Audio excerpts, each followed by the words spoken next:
Hello बच्चों, very good morning. Welcome to Target Series for Class 10th में today we learn coordinate geometry exercise 7.2 sum number 4. काफी important सम रहेगा बच्चों, जहां पर आज हम निकालना सीखेंगे रेशियो कि रेशियो को कैसे हम फाइंड करते हैं. व्हाट इज रेशियो, रेशियो कैसे वर्क करता है हमारे लिए, राइट. तो चलिए बच्चों पहले हम सम देख लेते हैं. क्या है, हमें बोले find the ratio in which the line segment. हम एक लाइन सेगमेंट दिया गया है, जैसे हम यहां पे ड्रॉ कर लेते हैं, ठीक है. और इसके हमें रेशियो निकालना है किसका, जॉइनिंग द पॉइंट्स. हमें जॉइनिंग पॉइंट्स भी दिए गए हैं, राइट, जो कि ए पॉइंट के हमारे क्या हो जाएंगे -3, 10 प्यारे बच्चों, और जो बी पॉइंट है हमारा वो हो जाएंगे 6, -8, right. And is divided by, जो इसका डिवाइडेड पॉइंट है वो है हमारा P बच्चों, मान लीजिए, और इसकी जो कोऑर्डिनेट है वो 1,6 हमें बोला है, राइट. अब हम यहाँ पे सेक्शन फॉर्मूला, जैसे मैंने बताया था कि कोऑर्डिनेट जब हम वर्ड यूज करते हैं, रेशियो वर्ड यूज करते हैं, तो वहां हम सेक्शन फॉर्मूला अप्लाई करेंगे, राइट. तो सेक्शन फॉर्मूला तो अप्लाई करेंगे, बट हमारा यहाँ पे m1 जो रेशियो है, m2 जो रेशियो है वो मिसिंग है. तो वैसे तो हम इसको m1 रेशियो m2 रेशियो से भी निकाल सकते हैं डायरेक्ट फॉर्मूले में अप्लाई करके, बट इसका ना इजीएस्ट मेथड मैं आपको बताता हूं. जैसे ना ये मेरे पास मार्कर है बच्चों, ठीक है. अब मार्कर जो है, मान लीजिए मेरे को ये कोऑर्डिनेट दिया गया है कि इस पॉइंट पर जो है मेरा कोऑर्डिनेट -1,6 है, ठीक है. अब मैं इसको m1 रेशियो m2 से भी निकाल सकता हूं, बट यदि मैं मान लूं कि ये मेरा जो टोटल है वो 1 यूनिट है. कितना यूनिट है, 1. जैसे ये बॉल है, ये 15 जो है बेसिकली फुट की है,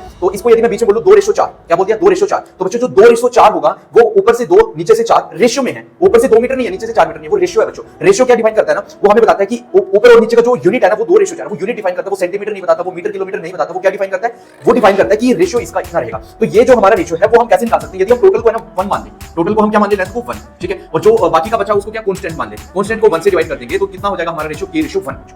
तो यहां पर हम यूज करेंगे k रेशियो 1, m1 m2 के प्लेसेस पर. बाकी का जो हमारा रहेगा रेशियो फाइंड करने का प्रोसेस वो सेक्शन फार्मूला से ही रहेगा. हम यहां पर लिखेंगे p और इसके जो कोऑर्डिनेट है -1,6 प्यारे बच्चों. और अब इसमें हम अप्लाई करेंगे सेक्शन फार्मूला, जो कि ठीक है. तो प्यारे बच्चों ये हमारा हो गया फार्मूला, राइट. अब इसके बाद देखिए m1 m2 हमें पता चल गया, x1 आपको मालूम है, ये हमारा y1 है, ये x2 y2 है बच्चों. बस वैल्यू पुट कर दीजिए.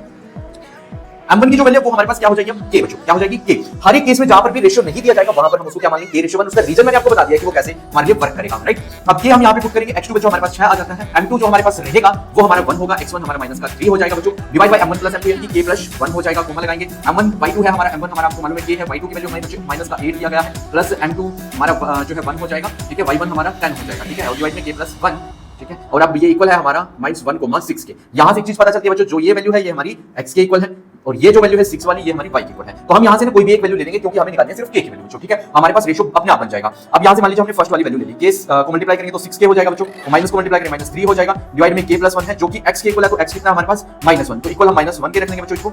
अब जो ये k + 1 है ये डिवाइड में है, उस साइड जाके मल्टीप्लाई हो जाएगा, यानी कि हम लिख सकते हैं 6k - 3 = -1 मल्टीप्लाई k + 1 हो जाएगा, ठीक है. अब इसको मल्टीप्लाई करेंगे बच्चों, 6k - 3 -k हो जाएगा और माइनस का 1. अब ये जो माइनस का k है इस साइड लेके आ जाएंगे इसको, 6k माइनस का क्या हो जाएगा, फिर प्लस का k हो जाएगा बच्चों. उस साइड क्या रहेगा, -3 जो है उस साइड जाके प्लस का हो जाएगा, और माइनस का 1 उस साइड है था 6, और ये कितना हो जाएगा 7k, और इक्वल हमारा हो जाएगा ये 2 बच्चों, ठीक है. तो k की जो वैल्यू है वो आ गई है 2/7, ठीक है. अब आप बोलेंगे कि ये तो k की वैल्यू है, 1 की वैल्यू क्या होगी, तो 1